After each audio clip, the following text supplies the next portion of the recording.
Sa ito ay kinakailangan tayo na magtulong-tulong. Napaunlarin ang mahal nating bayan.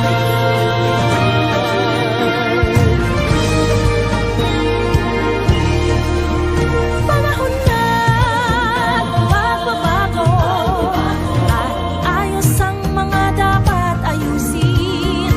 Dapat na bawat